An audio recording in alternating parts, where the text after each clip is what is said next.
Subscribe करें और bell दबाएं ताकि कोई खबर रह न जाए।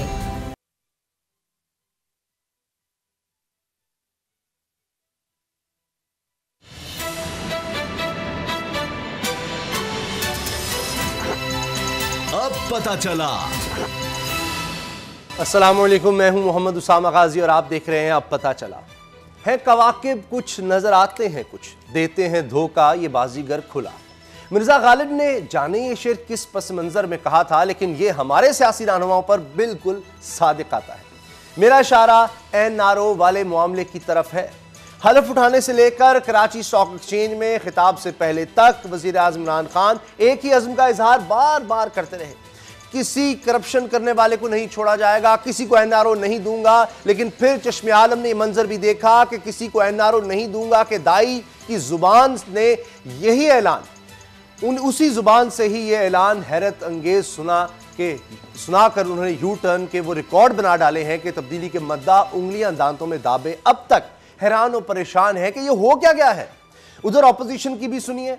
वज़ीर आज़म के हाथों इस कार्य खैर के अंजाम पाने पर जाहिर में मुलामतों का कलाम है और दिल में खुशी का तूफान, क्योंकि शुनीद यह है कि नैब तरमीमी ऑर्डिनेंस की बरकतों से आसिफ जरदारी का जाली अकाउंट्स केस गैर मौसर हो जाएगा।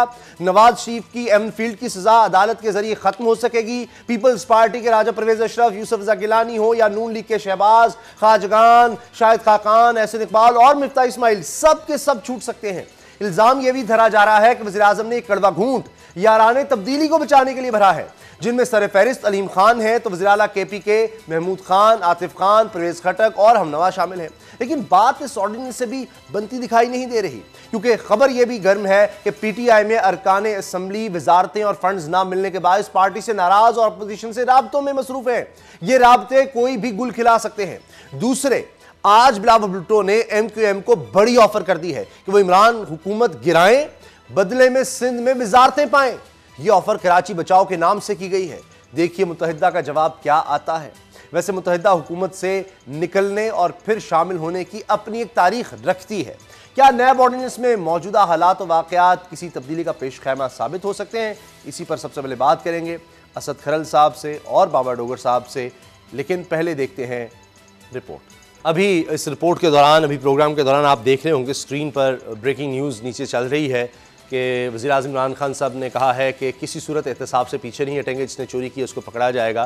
तो फिर ये दोनों बातें क्या हो रही हैं, इस हवाले से हम बात करें। लेकिन आज एक मुबारकबाद ज़रूर मेरी तरफ से भी, बोल न्यूज़ की तरफ से हमारे बड़े भाई, बड़े ज़बरदस्त सहाफ़ी जनाब बाबर डोगर साहब, जो कि सेक्रेटरी लाहौर प्रेस क्लब बन गए हैं। तो बाबर भाई आपको बहुत बहुत मुबारक। हमारे लिए भी बड़ी फ़ख्र की बात है और बड़ी खुशी है। और ये प्रेस क्लब एक ऐसे पूरे पाकिस्तान में है कि जहाँ जमहूरी इक़्तिदार नज़र आती हैं। कभी मुझे नहीं लगता कभी किसी ने कहा होगा जी ये धांधली हो गई है, जी ये हो गया, मेरा वोट उस तरह डल गया, उस तरह कभी नहीं सुना। नहीं सर, इसमें जो होता है।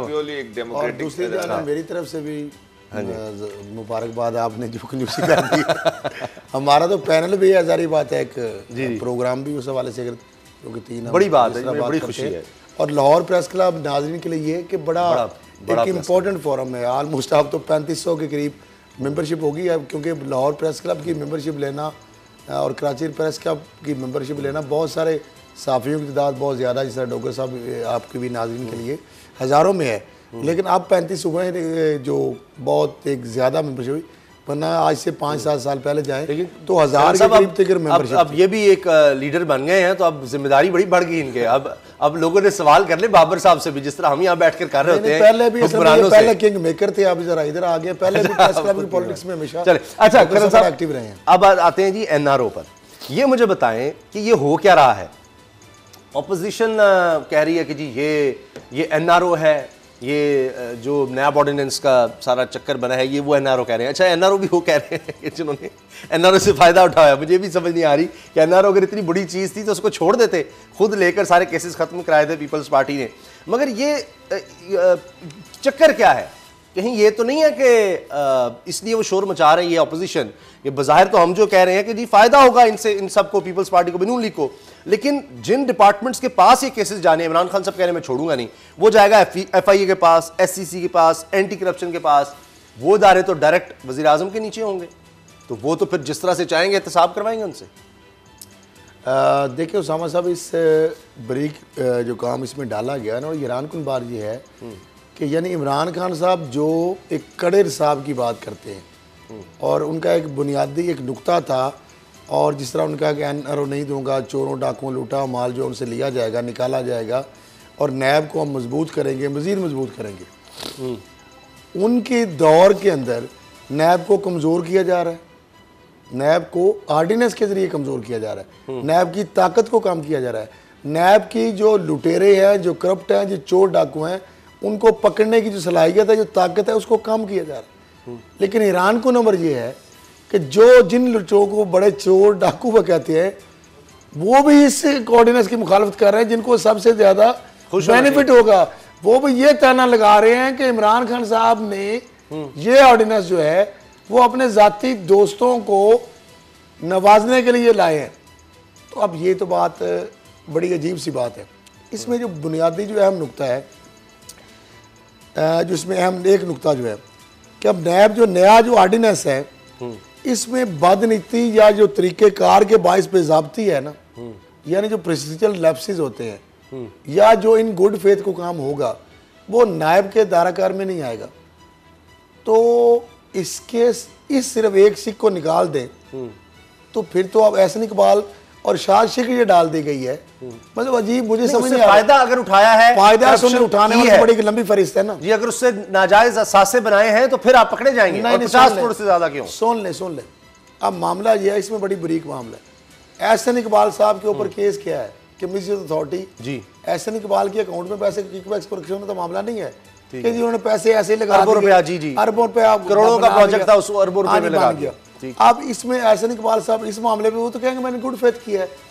हाँ, उनके अकाउंट में गया, उनके किसी उन्होंने उससे सासे बनाए हैं, तो वो नैब को साबित करना पड़ेगा। लेकिन दूसरी बात जो आपने कही थोड़ी सी, दूसरी मामला ये है कि नवाज शरीफ साहब यही पूछ रहे हैं आज तक मुझे बताएं कि मैंने कौन सी करप्शन की है। इसमें यह बताया गया कि जो बंदा म्यूनिसिपल अथॉरिटी के साथ ये आपको साबित करना पड़ेगा उसके अकाउंट में पैसे गए। मुझे ये बताएं कि कुछ सेक्रेटरी होता है फेडरल, जो एमडी होता है किसी भी स्टेट ओन्ड कंपनी का, कारपोरेशन का, या जो ऑटोनमस बॉडीज़ है, या फेडरल किसी मिनिस्ट्री में है, प्रोविंशियल मिनिस्ट्री में है, किसी डिपार्टमेंट में है, उसका प्रिंसिपल अकाउंटिंग ऑफिसर कौन होता है? सेक्रेटरी होता है, या उनका एमडी जो डीजी जो भी है।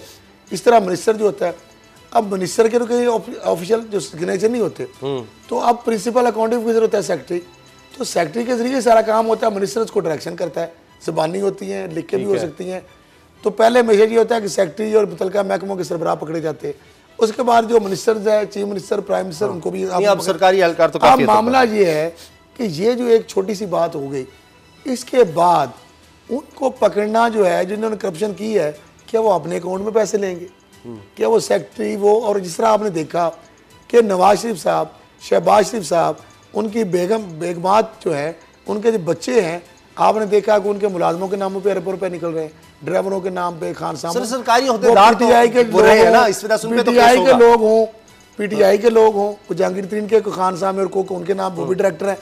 इस तरह शहबाज शरीफ साहब और नवाज शरीफ साहब के मामले में देख, इस तरह पीटीआई के मामले। अब मालम जपा केस है, लेकिन एक किस्म जो आपने सारी लंबी लिस्ट गिनवा दी है ना, ये एक बड़ा अहम बात है। आपने कहा सारों को हो सकता है फ़ायदा, इसमें उनको नहीं हो सकता। वजह क्या है? एक और बोंगी मार दी है, यानी आपने दोस्तों को फ़ायदा अगर पहुँचाना भी है, इसमें पहुँच नहीं सके। क्यों?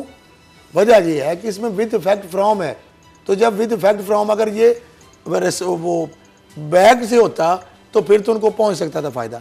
अब जब आज की डेट से इसके पहले जितनी भी क्रिमिनल प्रोसीडिंग चल रही हैं, जो केस चल रहे हैं, जो इंक्वायरी चल रही है, नहीं वो वापस उनके ऊपर ये आला अदालत में जाकर कह तो सकते हैं नहीं, एप्लीकेबल नहीं हो सकता। उसके लिए ऑर्डिनेंस में लिखते कि ये पिछले जो केस चल रहे हैं उन पर भी या पहले उन पर लागू, जब तक वो नहीं लफ्ज लिखेंगे। अच्छा, बाबर साहब मेरा ख्याल है ठीक है, इसके बाद ये मैं आपको नई अमेंडमेंट भी आ जाएगी। जी ठीक है, ये मैं पहले आपको बता रहा हूँ। अच्छा, एक और अमेंडमेंट लानी होगी। बाबर डोगर साहब मुझे बताएं कि ये अब इसलिए ऑपोजिशन तो नहीं परेशान, वरना उनको तो इससे खुश होना चाहिए कि जनाब नैब के पर काट दिए गए। वो सारे ये कहते थे कि नैब नेक्सस है, इसलिए वो शोर मचा रहे हैं कि उनको तो फायदा नहीं मिलेगा।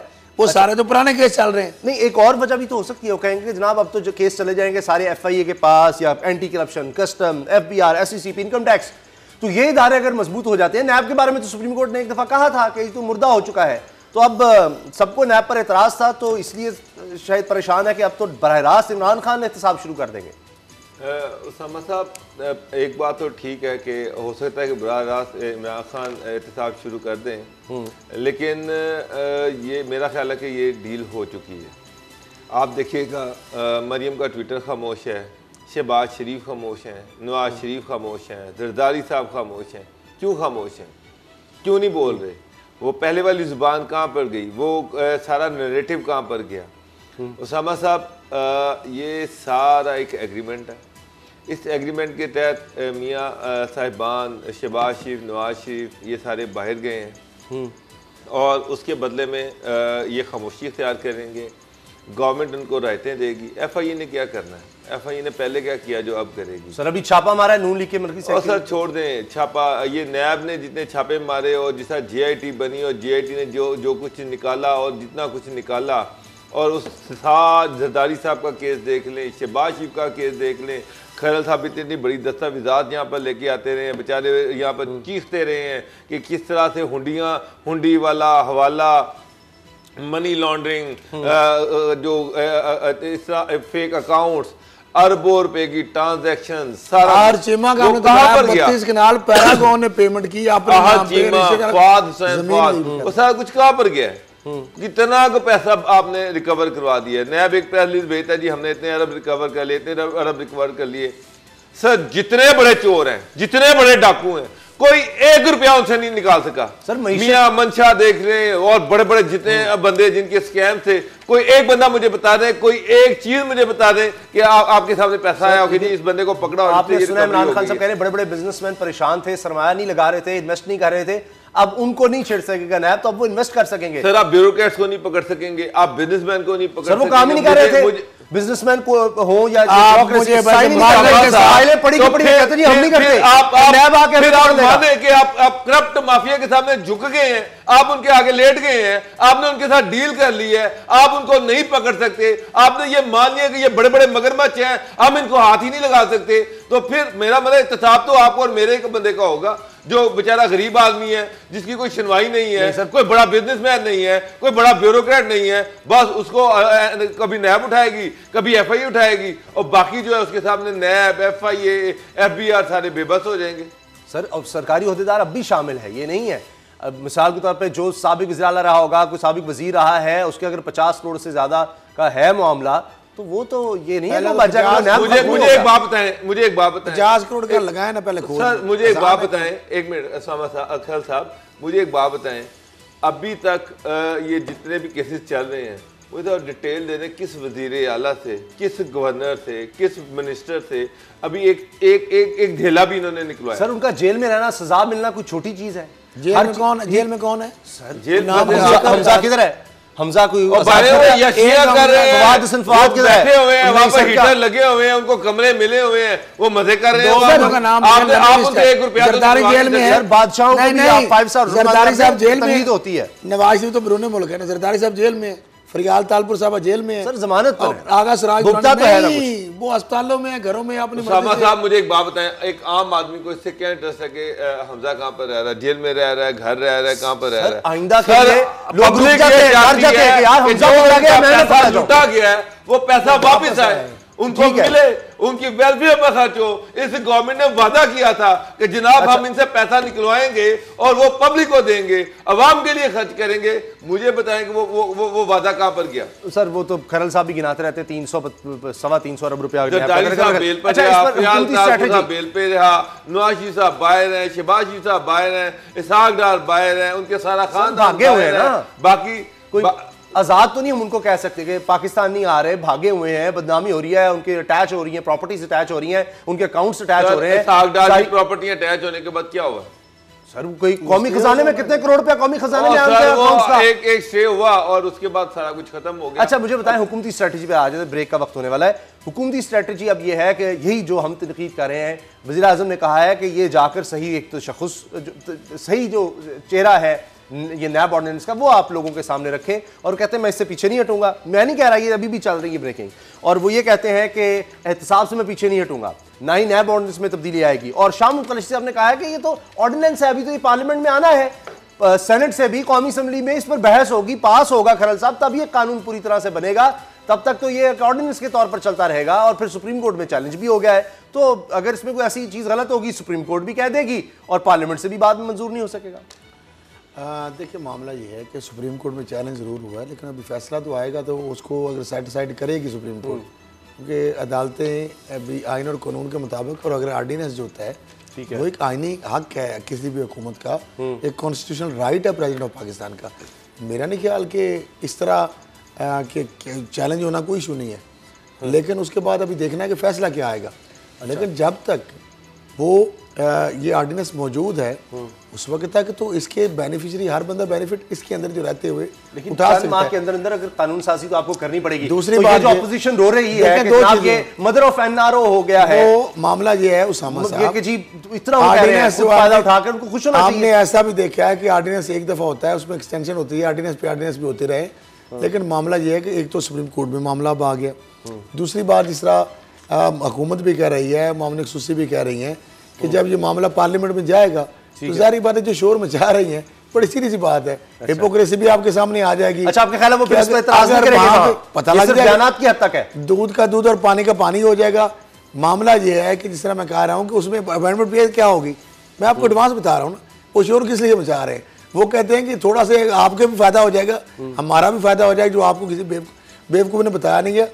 अच्छा, वो इसके अंदर भी फैक्ट फ्रॉम की जगह पे ना वो थोड़ा सा लफ्ज पीछे लेके कि पिछले जो दौर है ना या 2 साल से 4 साल से, अब वो पीरियड आएगा, उसमें पीरियड के अंदर वो नून लीग, पीटीआई और पीपल्स पार्टी के बेनिफिशियरी सारे शामिल होंगे।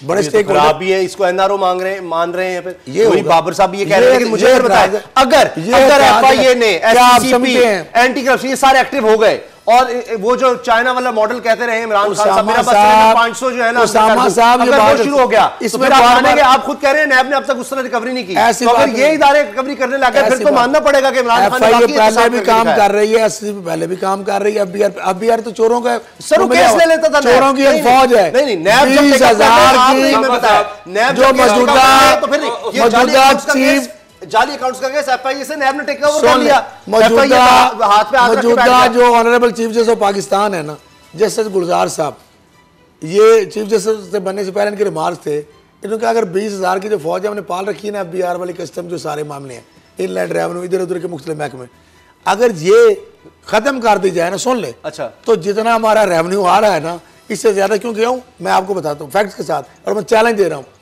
ये 20,000 फौज तो मैंने पाल रही, मैं लोगों को बेरोजगार करने हक में नहीं हूँ, लेकिन जब 20,000 अगर लोग वाकई ना हो ना, आप ठेके में दे दें, ये अभी जो सिलसिला है, ये 20,000 लोग पता क्या करते हैं, ये तो खुद कहते हैं कि ये कहते हैं 10 करोड़ का आपका टैक्स है, इस तरह करें कि आप 2 करोड़ दे दे, 1 करोड़ हमारे में दे दे, 1 करोड़ खजाने में, तो खजाने को तो 8 करोड़ नुकसान ये कर रहे हैं।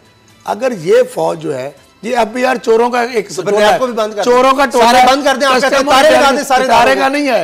अब मुझे ये बताएं कि जो टैक्स चोरी है, जो रिफंड है, वो जो बड़ा डाकू है जो चोर की बात करते हैं, आप कह रहे हैं नैब्स ने नहीं कर रहा, तो फिर इन महकमों को चांस दे दें। एक बंदा काम ही नहीं कर रहा तो ठीक है, फिर आप टैक्स चोरी पर छोटा FIA करप्शन का गढ़, FBR करप्शन का गढ़, सब करप्शन हो रही है, ठीक करना अपना टारगेट तो मुझे टारगेट छोड़े। सवाल है का जवाब देने सिर्फ आपसे दोनों से सवाल ये है कि FBR की कनामस के बगैर टैक्स चोरी हो सकती है? सवाल ये तो मेरा सुन तो आप ये जो हो सकती है, अब जो सुन तो ले, हुकूमत कारपोरेट सेक्टर को क्या कह रही है, जो मिली भगत करके टैक्स चोरी करते हैं ना, नैब अब पकड़ता है, तो नैब अगर नहीं पकड़ेगा तो जिसने मिलकर चोरी कराई है अब उसी को आप केस भेज देंगे तो वो अपने खिलाफ केस तो नहीं बनाएगा।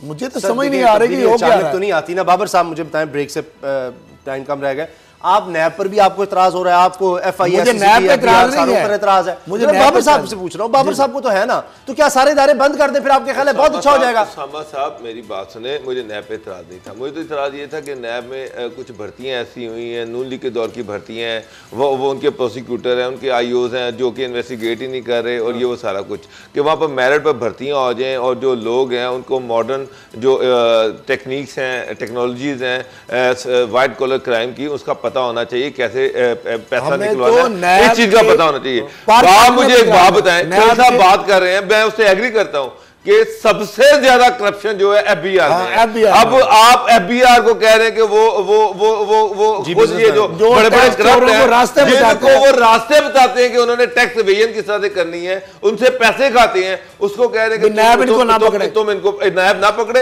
ये खुद ही डील कर लें। यही हाल FIA का है। तो आप इन अदारों से जो खुद करप्शन का गढ़ है, पीटीआई से तो ये एक्सपेक्ट किया जा रहा था एक स्ट्रॉन्ग इंडिपेंडेंट मजबूत अदारा बनाया जाएगा, ट्रांसपेरेंट, मुझे इलाज बता दें। अगर अफसरान दस्तखत ही नहीं करते, वो कहते नहीं नहीं नहीं ये पता नहीं कल को इंक्वायरी ये पुल का मैं नहीं देता।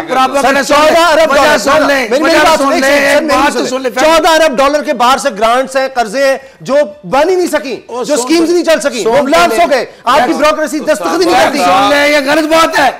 चेयरमैन नायब ने 2 दफा ऑनलाइन काम की, अभी आते हैं मेजर आजम सुलेमान साहब, आते ही छोटा सा डॉक्टर साहब आपकी तरफ से आजम सुलेमान साहब चीफ सेक्रेटरी पंजाब आते ही सबसे पहले उन्होंने काम सारे अफसरों को बुलाया। यार आप याद से पहले नायब मिसाली काम कर रहा था, इससे पहले नायब मिसाली काम कर रहा था। किसी अफसर को कोई गलत काम कहता है, नायब ऑफिस को डर है, आप मुझे बताएं वो आज तक इंतजार कर रहे हैं, आज तक इंतजार कर रहे हैं। एक मिनट सबसे मैं इतना कहूंगा कि ये गवर्नमेंट फेलियर है। किसी अफसर की जरूरत नहीं कि किसी फाइल पर साइन ना करे, ये गवर्नमेंट की नाअहली है। यानी इस ऑर्डिनेंस की बजाय आप नैब के वहां पर बेहतर प्रोसीजर करते हैं तो शायद ज्यादा अच्छा होता। ब्रेक लेते हैं, ब्रेक के बाद बात करेंगे बिलावल ने कमाल चाल चल दी है, किस तरह बचेंगे इमरान खान इससे, कि एमक्यूएम को इतनी बड़ी ऑफर। ब्रेक के बाद बात करते हैं।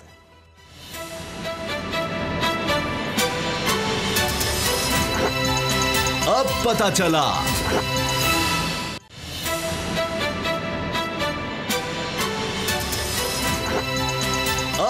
चला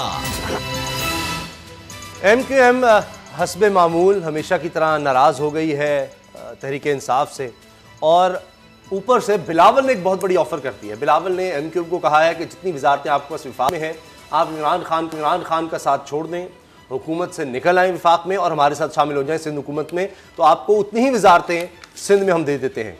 और दिलचस्प बात यह है कि इस ऑफर पर गौर शुरू कर दिया और एमक्यूएम ने जवाबी ऑफर की तैयारी भी शुरू कर दी है।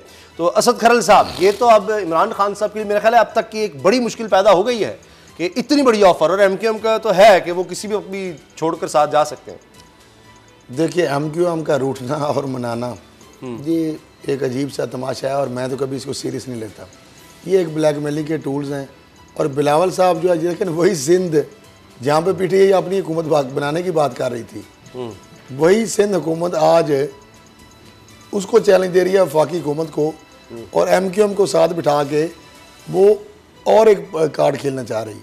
वो कह रहे हैं जी, बिलावल ने कहा है और एमक्यूएम भी, कि जी वसाइल नहीं मिल रहे हमें उनको अब कराची या दीगर जगहों पर। और बिलावल कह रहे हैं कि जी सिंध के वसाइल जो विफाक नहीं दे रहा, इसलिए हम काम नहीं लोगों के कर पा रहे हैं। ये वजह है।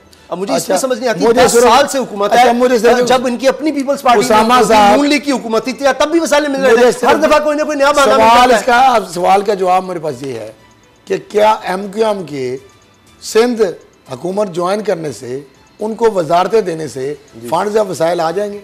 उनका ख्याल है कि शायद वो बना लेंगे नून लीग के साथ मिलकर। कोई लॉजिक बताएं ना सर। 4-5 बंदे उनको चाहिए। हुकूमत अगर विफाक में गिरा लेते हैं तो नून लीग, एमक्यूएम, मेंगल साहब भी आ सकते हैं। अच्छा फिर क्या होगा? पार्टी ख्वाब देखने पर पाबंदी नहीं है, लेकिन बिलावल साहब की मंतक और लॉजिक से क्या आप इतफाक करते हैं कि यानी वाक उनको नहीं दे रहा? वो कह रहे हैं एमक्यूएम को कि जितनी वजारतें आपको है वहां से छोड़ के इधर आ जाए। अगर एमक्यूएम वाले वहां पे वजारतें ज्वाइन कर लेते हैं और वहां से छोड़ देते हैं तो वफाकी हुकूमत तो फिर भी खत्म नहीं होगी। लेकिन उसके साथ मुझे ये बता दें, उससे क्या सिंध में आपका ख्याल है? मैं ये मानने के लिए तैयार नहीं हूँ। ये सारे 4 सीटों पर तो खड़ी है हुकूमत सर, 4 सीटों पर। ये गलत परसेप्शन। तो अगर एमक्यूएम अलग हो जाए तो गई हुकूमत। सेनेट के अंदर आपने देखा अक्सरियत वाला जो बंदा है वो तो फिर और बात थी सर। नहीं तो इधर क्या है? अच्छा वही बात है बाबर साहब, मुल्क है, वही पाकिस्तान है, वही सीरियस थ्रेट नहीं है कि एमक्यूएम भी तैयारी कर रही है, वो भी कह रहे हैं कि हम जवाबी ऑफर तैयार कर रहे हैं। बिलावल ने इतनी बड़ी ऑफर कर, मुझे नोट दिखाओ, मेरा मूड बने। मैं आपको एक बात बता दूं सामा साहब, एमक्यूएम अगर फिर पार्टी से मिलती है, हाथ मिलाती है ना, तो एमक्यूएम की जो थोड़ी बहुत साख है वो भी खत्म हो जाएगी। फिर पार्टी ने 10 साल में कराची के लिए किया क्या है? फिर पार्टी ने कराची का हशर कर दिया, बेड़ा गर्क कर दिया, तबाह कर दिया है। का जो बेड़ा गर्क किया हुआ है, उस तरह कराची को बेड़ा गर्क किया है। जो एमक्यूएम है वो 10 साल से पीपल पार्टी को टारगेट करती रही कि ये कराची को तबाह करने वाले हैं। किस मुंह से MQM जो है वो पीपल पार्टी के साथ मिलेगी? मैं एक चीज तो आपको बता दूं, ये तो सवाल ही नहीं पैदा होता कि MQM और पीपल पार्टी आपस में हाथ मिलाएं। ये तो माजी में हो चुका है, ये इकट्ठे रहे हैं, वो बात अलग है। फिर सर अब नहीं पॉसिबल MQM जो है उसको जवाब देना मुश्किल हो जाएगा कराची के लोगों को। कराची के लोग ये समझते हैं कि उनका बेड़ा गर्क करने में, कराची का बेड़ा गर्क करने में सबसे बड़ा जो रोल है वो पीपल पार्टी का है। पीपल पार्टी ने कराची को हमेशा इग्नोर किया है, हमेशा उसको वहां पर उन्होंने, आप देख लें कि जितने वहां पर इतना जो मलीर का इलाका जिसमें अरबों रुपए की जमीनें जो है वो मलिक रियाज को दे दी। कहना नहीं चाहिए, मेरा इतना प्यारा शहर है, worst city in the world, कचरा कुंडी, माहौलियाती आलूदगी, सड़कें टूटी हुई हैं, बेड़ा गर्क हुआ है, डेवलपमेंट नाम की चीज कोई नहीं है, लोगों को पानी मिल नहीं रहा। आप देखिए पानी बारिश होती है तो सैलाब आ जाता है। अब अगर वो जाते हैं तो सिंध से अगर उनको ग्रांट्स मिलने लग जाती हैं, वो कहते हैं जी हम आपको पैसे देंगे। सर इनके पास ये इन्होंने सिंध में तो लगाया कुछ नहीं, जहां से ये सीटें लेते हैं वहां के लोगों को ना स्कूल दिया, ना अस्पताल दिया, न कुत्ते बच्चों को काट रहे हैं, बच्चे मर रहे हैं, वहां पर वैक्सीन तो है नहीं है, तो ये क्या कराची को क्या देंगे? भुट्टो के नाम पर वोट वहां मिल जाता है, लेकिन अगर इमरान की हुकूमत गिरानी है तो उसके लिए तो कुछ नहीं कर सकते। पार्टी को किसने रोका? सरकारी खर्चे में से आपने 10 रुपए देना है, क्या बड़ी बात है? पार्टी को पल्ले से तो नहीं देना। पार्टी को किसने रोका है कि कराची की डेवलपमेंट के लिए पैसे लगाए? किसने रोका? सर इसलिए कि फायदा, उनको वहां सीटें ही नहीं है, क्यों लगाएं पैसे? सर पैसा लगाएंगे तो पैसे लगाएंगे तो तरीके वो पैसा लगाया कहाँ है? चलो वो मुझे बता दें, डेवलपमेंट का पैसा लगाया नहीं, आपको नजर नहीं आया जो फेक मनी लॉन्ड्रिंग और जो फेक अकाउंट है वहां से पैसा किधर से आया? आज ही कराची में एक बहुत बड़ी बिल्डिंग गिर गई, वो शुक्र है कि चूंकि उसमें दराड़ें और सतून में दराड़ें पड़ गई थी, लोगों ने खाली कर दिया, लेकिन उसमें जानी नुकसान नहीं हुआ, लेकिन लोग बेघर हो गए हैं। अब MQM जो जवाब दे रही है, अगर वफाकी हुकूमत से वजारतों के लिए इत्तेहाद नहीं किया, ये तर्जुमान MQM कह रहे हैं, ये आप देख रहे हैं स्क्रीन पे चल रहा है, MQM वजारतों की बजाय अवामी हुकूक की सियासत कर रही है, ये MQM ने कहा। तो बड़ा आसान, मैं उनको फार्मूला बता दूं, आपने कहा ना बिल्डिंग गिर गई, लोग बेघर हो गए जी। बिलावल हाउस के अतराफ में 42 घरों ने कब्जा किया है, तो वो है ना वजारतों की पेशकश की बजाय बिलावल बल्दियाती गरीबों की वो सुबह वजारतें छोड़े और गवर्नमेंट से कहें कि जनाब ये बिल्डिंग गिरी है, अगर आप इन लोगों को कंपनसेट नहीं करते और इन लोगों को पैसे नहीं देते तो हम हुकूमत से पीछे हट रहे हैं। सीधी बात। तो 2 मिनट में आप देखिए गवर्नमेंट जो है वो उनको कर देगी। अगर इनकी नीयत है तो इसमें इशू क्या है? कौन सी कहानी है? कौन सा इसमें आपको रॉकेट वो तो पोर्ट एंड शिपिंग वजारत के लिए सुबह आप ये पीछे हट जाए तो गवर्नमेंट जो है गवर्नमेंट मजबूर हो जाएगी। MQM का मसला क्या है? वो कहते हैं पोर्ट एंड शिपिंग की वजारत जब तक नहीं हमें मिलती ना, हमें ठंड नहीं पड़ती। ये सिंध हुकूमत के अंदर आता है, वैसे बिल्डिंग कंट्रोल अथॉरिटी जो सिंध की है, कसूर तो जहां पे छापा मारा था, जी जी सर वो बिल्डिंग गिर गई, 2004 की बिल्डिंग है, वो कह रहे हैं 87 की बनी हुई है, 2004 में बिल्डिंग बनी, गिर गई, अल्लाह का शुक्र है कुछ जानी नुकसान नहीं हुआ। मुझे बताया कि वो बिल्डर ने स्टे पर 5 मंजिलें ऊपर बना दी। जफर हसन वही तो चाइना कटिंग किया था, ये बानिया पाकिस्तान के सामने। अच्छा ये जो MQM का तर्जुमान की तरफ से आया ना, वजारत पेश की बजाय बिलावल बल्दियाती निजाम को बाइख्तियार बनाए, अब ये गोलमोल सी बात है, वो कह रही है 1.5 साल से ये बिलावल कराची के साथ जातियों के इजाले को एजेंडे में शामिल करें, ये उनकी तरफ से जवाब आया। तो वो कुछ मान भी रहे हैं, कुछ नहीं भी मान रहे हैं। ये 1.5 साल से वफाकी हुकूमत ने कारकर्दगी नहीं दिखाई। वफाकी हुकूमत 1.5 साल से पैकेज का ऐलान ही हो रहा ना, ऐलान इमरान खान साहब करते हैं, कराची पैकेज हो गया, गवर्नर इस्माइल करते हैं। मामला ये है कि सर ठुकरा ही दिए लगता है उन्होंने। कराची टोटल सियासत हो रही है। कराची सबके लिए देता है, सबको फीड करता है, सबके लिए टैक्स देता है, सबके लिए करता है, लेकिन कराची का कोई नहीं। हर बंदा अपनी सियासत कर रहा है। बिलावल है तो उनके वालिद उन्होंने लूट रहे हैं अवाम को। मुझे पता है 42 घर तराब में बिलावल उसके हैं, वो करे ना खाली, किसका जो है उन्होंने। अभी जो कराची बेचारे ने बिल्डिंग करी है, तीनों को वोट दिया, जफर हसन जो MQM को भी वोट दिया है, पीपल्स पार्टी को भी वोट दिया है, तो मेयर किसका है? इंसाफ को भी। कराची में मेयर किसका है?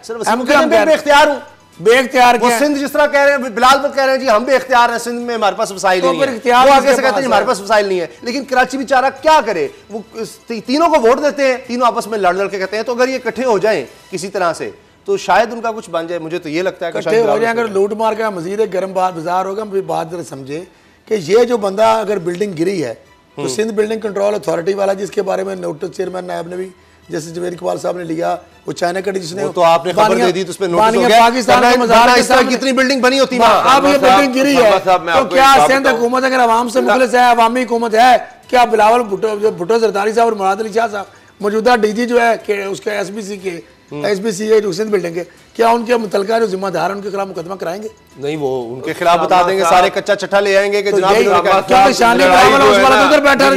है ना वो सिर्फ माल खाने की है। वो फंड इसलिए मांगते हैं कि ज्यादा आएगा तो ज्यादा बनाएंगे माल। गवर्नमेंट कहती है हमने पैकेज देना है, पैकेज जो है हम सिंध गवर्नमेंट को नहीं देंगे, डायरेक्ट खर्च करेंगे।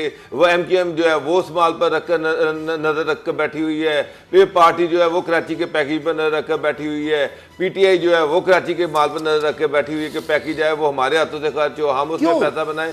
सर कराची के साथ कोई सिंसियर नहीं है, कराची की डेवलपमेंट में किसी का कोई इंटरेस्ट नहीं है, सिर्फ ये है कि डेवलपमेंट के नाम पर अपनी जेबें भरी हैं। अगर डेवलपमेंट नियत है तो फिर पार्टी या फेडरल गवर्नमेंट ये चाहती है सारी कराची की डेवलपमेंट करनी, तो मसला क्या है, फड्डा क्या है? बैठ गए तीनों और उस पे जापान ने कई दफा कहा जी हम फंड कर देते हैं वो कराची सर्कुलर रेलवे। अब हमें क्या देते हो? वो कराची की अगर शहरियों का फायदा जेब में क्या जाता है? रोला तो ये है, अगर शहरियों का फायदा आपका क्या जाता है, चाहे विफाक खर्च करे, डायरेक्ट खर्च कर दे भाई, नहीं भाई मेरे घर का फायदा करे। अगर फंड मिलेगा मेयर को तो उसमें 20% कमीशन 30 का उसका बनेगा। अगर डायरेक्ट फंड करेगा फाक खर्च तो पीपल पार्टी रोती है कि हमें हिस्सा नहीं मिलेगा। ब्रेक का वक्त हो गया, ब्रेक का वक्त हो गया, ब्रेक के बाद मिलते हैं और अब पंजाब की करप्शन की कहानी आपको सुनाते हैं कि हुआ क्या है। सिर्फ एक इदारी करप्शन सुन के आप हैरान हो जाएंगे। ब्रेक के बाद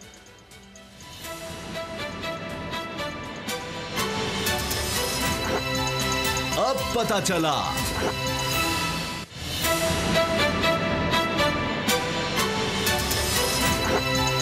अब पता चला।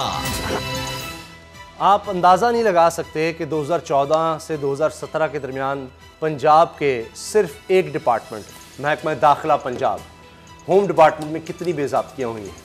1 अरब 2 अरब 3 अरब की अगर गिनती शुरू करेंगे तो बहुत देर लग जाएगी। 17 अरब रुपए की बेज़ाब्तियाँ सामने आई हैं, 17 अरब रुपए की, और बेशुमार ही हैं। प्रोटोकॉल के नाम पर, दफ्तरों के नाम पर, ज़मीनों की खरीदारी के नाम पर, पुलिस अफसरान के लिए जो नौकरी से बर्खास्त हैं उनको भी पैसे जा रहे हैं, जेलों के नाम पर जिनका कुछ पता ही नहीं। असद खरल साहब कि ये होता क्यों कुछ नहीं है जब इस तरह की बेज़ाब्तियाँ होती हैं? ये रिकवरी कौन करे? 17 अरब रुपया, ये कोई मजाक है? 17 अरब। ये बदकिस्मती ये है कि ये है एडिटर जनरल ऑफ पाकिस्तान जो कॉन्स्टिट्यूशनल पोस्ट है, और इस तरह की रिपोर्ट्स आती हैं और वृद्धि की टोकरे की नज़र हो जाती है। IPPC में 480 अरब में से 190 अरब पेमेंट में उन्होंने निकाल ली और वो एडिटर जनरल ऑफ पाकिस्तान घर चले गए, रिकवरी तो किसी से हुई नहीं। अब मुझे ये बताएं कि ये करा दी गई, वो फाकी मामला हो तो असम्बली में जा रही थी, मुझे पब्लिक अकाउंट कमेटी चेयरमैन जो है अल्टीमेटली वो पैरे सेटल हो जाते हैं। अब यहाँ पे ये पंजाब में हुकूमत किसकी थी 2014-17 तक? नून की। पब्लिक अकाउंट कमेटी के चेयरमैन जो है किसने बनना है? हमजा शहबाज। अच्छा, अब पैरा जाएगा वो सेटल कर देंगे। जब पैरा सेटल हो गया तो आईनी तौर पर उनको इख्तियार है भाई, बस फिर खत्म कहानी खत्म। अच्छा मामला एक मिनट, इसमें मैं एक चीज़ बताऊं कि इस दौर में ये जो 2014 से 17 तक जो होम डिपार्टमेंट है, ख़ासतौर पर ये ऑडिट पैरा जो है ये पुलिस डिपार्टमेंट के हैं, क्योंकि एडमिनिस्ट्रेटिव डिपार्टमेंट जो है होम है तो फिर होम लिख दिए गए, अदरवाइज ये सारे पुलिस के हैं। सिर्फ पुलिस के 17 अरब जी, 17 रुपया पुलिस का। और मैं आपको आगे बता दूं कि पुलिस डायरेक्ट होम डिपार्टमेंट और पुलिस डायरेक्ट कंट्रोल में थी CM के, शहबाज शरीफ के, तो खात्मे आला पंजाब जो ये उनके कंट्रोल में थी। ये वो दौर है जब DPOs अपनी मर्जी के लगवाए जाते थे, वो बंदे जो डिस्ट्रिक्ट में जाकर दिहाड़ियां लगाते थे और इनके काम करते थे। जो काम जहां पर इन्होंने कब्जे करवाने होते थे, जहां पर इन्होंने अपनी मर्जी के काम करवाने होते थे, अपने बिजनेस की एक्सटेंशन करवानी होती थी, वहां पर अपनी मर्जी के DPO लगवाए जाते थे और वो DPO जो है वो फिर अंधी डालते थे। यकीन जाने ये RPOs हो जाए, ये CCPOs हो, जो पुलिस का वेलफेयर का फंड है, पुलिस का जो डेवलपमेंट का फंड है, ये आज तक छोटे एहलकारों तक नहीं पहुंचा। आप यकीन जाने ये सारे का सारा पुलिस अफसरान कहा जाते हैं।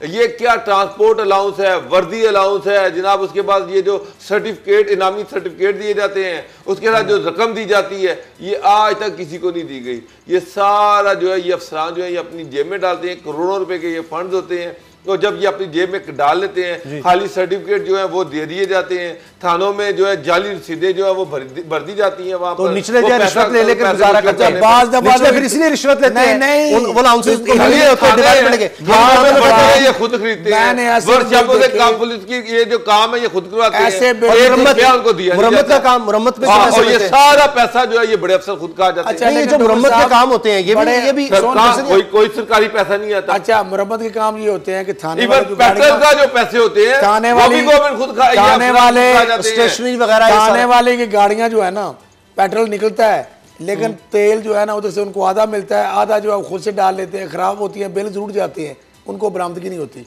जो ये डॉक्टर साहब बात कर रहे हैं कि सर्टिफिकेट होता है जो CC1 और 2, उसका जो है ना वो जब जाता है हल कर लेने तो मुतलका नीचे दर्जे का मामला है, उसमें अफसर नहीं कहेंगे, वो कहते हैं जी आपने अमालनामे पे सर्टिफिकेट दर्ज कराना है ना तो फिर अनामी रकम नहीं मिलेगी, वरना आपके जो है अमालनामे पे दर्ज नहीं करेंगे। एक दिलचस्प चीज ये देख लें, 2 करोड़ रुपए से ज्यादा हासिल किए गए हैं गाड़ियों की मरम्मत के लिए, वो गाड़ियां हैं ही नहीं, जिन गाड़ियों की मरम्मत आगे सुनता जा, आगे सुन, गाड़ियां ही नहीं है, आगे सुने, सुनता जा शर्माता जा। ये रिपोर्ट क्या कहती है कि वो कहती पुलिस मुलाजमीन सैकड़ों के नाम पर 16 करोड़ 80 लाख इजाफी रकम गैर कानूनी तौर पर अलाउंसेस के नाम पर सरकारी खजाने से हासिल की गई।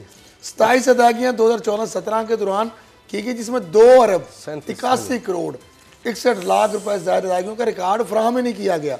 मुख्तलिफ जो पंजाब भर के पुलिस अफसरान के दफातर, forensic science agency, child protection bureau, मुख्तलिफ जेलों में 2 अरब 11 करोड़ 85 लाख रुपए खरीदारी पेपरा कवानीन के खिलाफ के बरखिलाफ की गई। 8 जिला के DPOs, 4 जिला के CTOs समेत पुलिस के मुख्तलिफ शोबों में मुख्तस करदा बजट से 73 करोड़ पर जायद बगैर मंजूरी के खर्च किया गया। ये है कि ये जो पैसा होता है ना, ये जो सारा होता है, ये सारा अफसरान, सिर्फ पुलिस अफसरान इंटरेस्टेड है पैसा खाने में। लॉ एंड ऑर्डर की इंप्रूवमेंट के लिए किसी को कोई टेंशन ही नहीं है, सिर्फ और सिर्फ ये पैसा खा रहे हैं, इसके अलावा पुलिस कुछ नहीं कर रही। यकीन आईजी सब कुछ ले, नैब के तो 17 अरब रुपए के जो ऑडिट पैरा ये इसके पुलिस अफसरान खा गए। ये स्वीपिंग स्टेटमेंट इतनी है देनी चाहिए, अफसरान अच्छे भी हैं, सारे जिन्होंने खाया वो भी अफसरान ही, बहुत अच्छे अफसरान भी हैं, चंद एक काली भेड़े होंगी, सारे अफसरान मुझे तो लगता है ज्यादा काली भेड़े हैं, चंद एक अच्छे अफसरान है। खान साहब आप बड़ी रियायत कर रहे हैं, यकीन जाने जो माल आता है उसे आजमाया करते हैं। लॉ एंड ऑर्डर आम आदमी का तो बेड़ा गर्क हो रहा है, थाने में जाके ना दिखाएं, अशर हो जाता है इंसान का। अगर करप्शन को रोकना है तो फिर ये बेजाब्तियां भी रोकनी होंगी। 17 रुपया एक डिपार्टमेंट की, इमरान खान साहब इस तरफ ध्यान दें, अगर इस तरफ तवज्जो दें। बुजदार साहब जो शेरशाह सूरी हैं, शेरशाह सूरी के दौर में तो ये नहीं हो सकता, 17 रुपया नहीं खाया जा सकता था, ये 17 रुपया है। प्रोग्राम देखने का बहुत शुक्रिया, दुआ में याद रखिएगा, इजाजत दीजिए, अल्लाह हाफिज।